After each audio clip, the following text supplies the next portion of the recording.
The AP Royal Oak and the Patek Nautilus have a lot in common, but bizarrely, I don't think anyone has ever thought to compare them head to head. Okay, not really. So every outlet for the past 40 years or so has done exactly that. So today, for something different, let's find out if they'll blend. Can you imagine? These two watches used are worth about as much as a second-hand Ferrari or this three-bedroom home. The Nautilus alone is trading for as much as a brand new BMW M5 these days, so no, I won't be doing any blend or drop tests on them today. Now, for anyone who's not following the watch market, who might be flabbergasted as to how something so simple and non-essential these days can trade for such a high price, the simple and also complicated answer is it's simply supply and demand.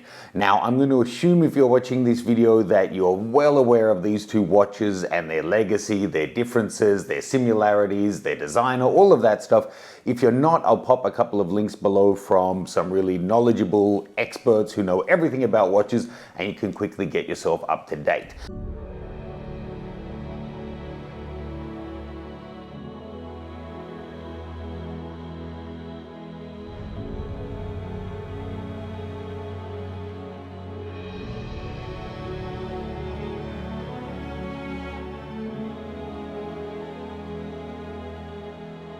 So look, I don't have a huge collection of watches. I'm not a trader, and I'm also not a billionaire or a rapper. So it's very unusual for me to have two really hot pieces in my house at the same time.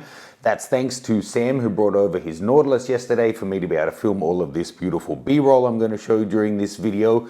In this video, I want to share my novice impressions with you of the two of them hands-on. And to be honest, there's so much information out there from people who either get to handle this stuff all the time because they're dealers or happen to own some of the rarest and most complicated watches on the market.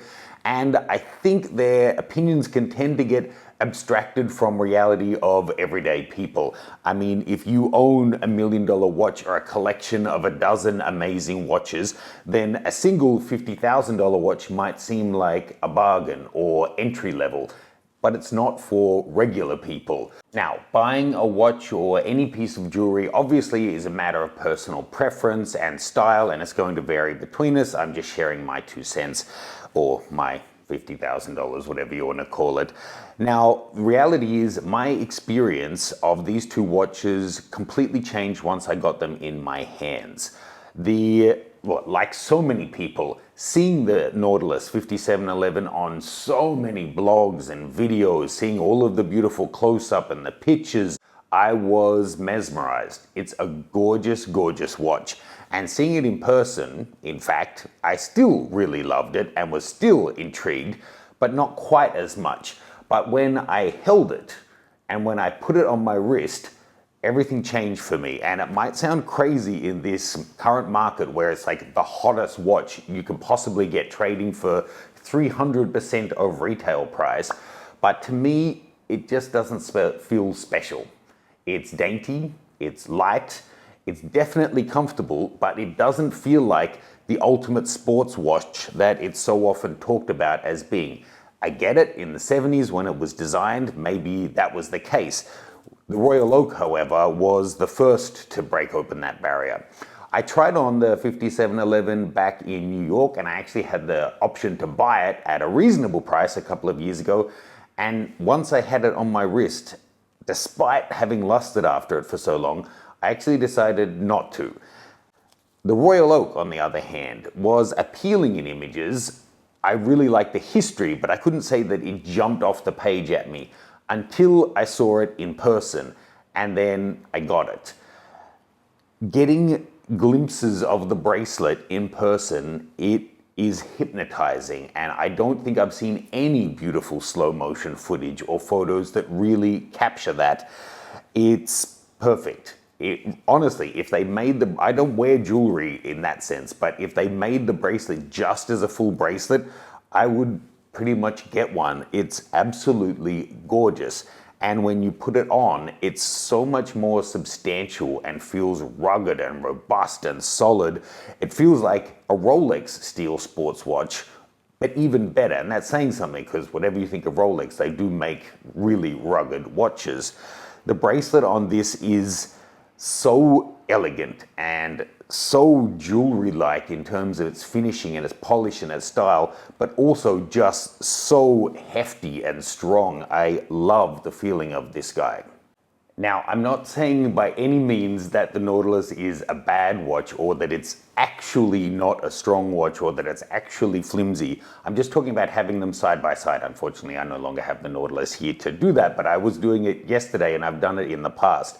In the hand, they're totally different watches. They may get so often compared, but they really feel different. This particular model, Royal Oak, is the new 15400. It's the largest option in the range at 41 millimeters, fitted with the newer 3120 caliber movement, and this has the latest dial, the white dial, which really, to all intents and purposes, just looks like a fully steel watch, and I think it looks really minimal and cool. Now, comparing it, it's bigger and chunkier, as I said. It's thicker at 9.8 millimeters instead of 8.3 on the Nautilus, and it's noticeably heavier too. You do for that get a much longer power reserve. However, the water resistance depth is actually significantly less than the Nautilus, as if anyone actually takes these watches anywhere near 40 meters underwater. Anyway, now, I guess if you really wanted the Nautilus looks, it is elegant after all, but you wanted it to have some heft and substance to it, you could check out the 40th anniversary Platinum Edition rather than the steel, but that guy trades at around 400,000 US dollars. They do also, of course, have a rose gold version of the Nautilus, but that then puts you into the retail price range of my Grail watch, the AP Open Work Rose Gold, and I'm sorry, everything pales in comparison to that piece.